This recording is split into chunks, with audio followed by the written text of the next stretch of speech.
আমাদের সমাজে একটা বড় ভুল ধারণা আছে। অনেকে ভাবে আমার বিরুদ্ধে কেউ খারাপ কথা বললেই মানহানি মামলা করতে পারে। কিন্তু আইনে মানহানি এত সহজ না।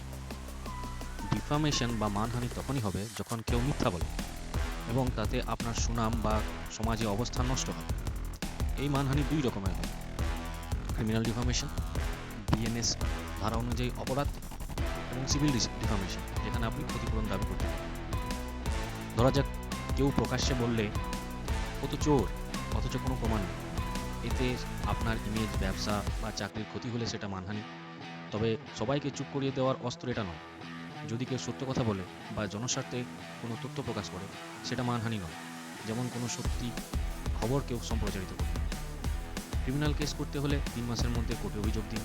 তাই মনে রাখবেন, সত্য কথা বললে ভয় নেই, মিথ্যা বললে দায় আছে। আইনে মুখের কথারও কিন্তু মূল্য আছে।